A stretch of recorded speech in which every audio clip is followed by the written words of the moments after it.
I sometimes get asked, why did you leave academia and start writing science books for kids? And what is Ratataz about? And why did you create it? And why now? So let me answer these questions.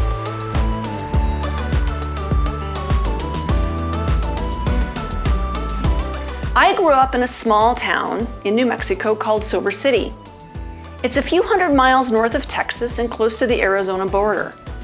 I attended solid schools with good teachers and took all the advanced math and science classes available. My dream was to become an oceanographer. Yes, well, it turns out I get very seasick, so I ended up becoming a biophysical chemist instead. But I did very well in school. I got straight A's and graduated third in my high school class. And then I went to college. And then I flunked my first chemistry test. I got a 38% on that first test my freshman year. And if it hadn't have been for a friend from Los Alamos who tutored me, I might have dropped out of pursuing a science career altogether. I didn't think much of this until later on, but it did shatter my confidence, and I felt behind my peers for most of my undergraduate and even some of my graduate career. So how did this lead me to create Ratataz? Well, years after college, when I was searching for science textbooks for my kids, I realized more about why I flunked my first college chemistry test. Looking at typical elementary and middle school science textbooks, I noticed that most of what kids learn are science topics, but very few science terms and very few science concepts. They learn about plants and animals and weather, but nothing about chemistry or physics with atoms and molecules and chemical reactions or force, energy, or work. They might learn that a plant needs sunlight to grow, but nothing about why that's true and the chemistry and physics behind why it's true.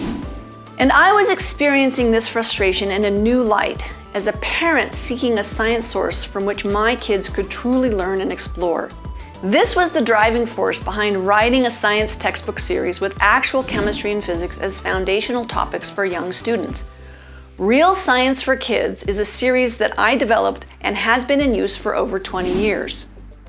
Yet as time went on, I felt something was still missing. I had created a solid textbook series, but I still couldn't figure out how to bottle the lessons from my graduate school experience and inspire kids to get excited about doing science, because it was when I was in graduate school that science came alive for me. You see, graduate school is all about experimenting, playing, and learning through questions, trial and error. And for the first time in many, many years, I had the freedom to play in the lab. I knew it had to do with questions, but whose questions? Then I took a professional education course through the Harvard Graduate School of Education, and the pieces of what I had been trying to formulate for years began coming together. It was all about getting kids to ask and answer their own questions. This is what engaged me as a graduate student, asking my own questions and exploring my own answers to those questions. And it's why I stuck with science. For the first time, I had the freedom to ask and answer my own questions and pursue my own scientific interests.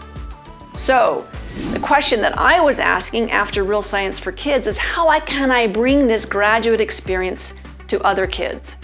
Through our established Real Science for Kids community, I spent time researching expanded questions, answers, and exploration. Then we offered science activities in an online platform for families during the pandemic shutdown with incredible results. I recall one student in particular. She only participated on the periphery. She didn't want to do any videos, but she was following everything that her brothers were doing, and at the end produced a video where she presented what she had learned. I was astonished when she finished by saying, "I had the most fun I've ever had in a summer, and now I can ask questions like the boys." She was dazzling, proud, beaming, and confident. So Ratataz means read, ask, test, answer, and tazzle. When kids present in a manner that is fun for them, it helps them retain what they've learned. This is sometimes referred to as retrieval practice in educational circles. Tazzle is a fun word I created meaning talk, tell, and dazzle. It encourages kids to get creative, share their discoveries, and believe in their own science ability. The students who rat-a-taz with us online during the pandemic and shared what they learned in their own talk, tell, and dazzle manner learned more about their specific science subjects than we could have ever taught them. It was fun, engaging, and rewarding. Rat-a-taz utilizes a modification of the question-focused activity that I learned from the Harvard course. In addition to student-directed competency-based activities and retrieval practice to get kids interested, engaged, and able to transfer that knowledge to new situations. In a nutshell, it works. So I invite you and your students to rat-a-taz with us. Click to learn more about our rat-a-taz curriculum subscription kits.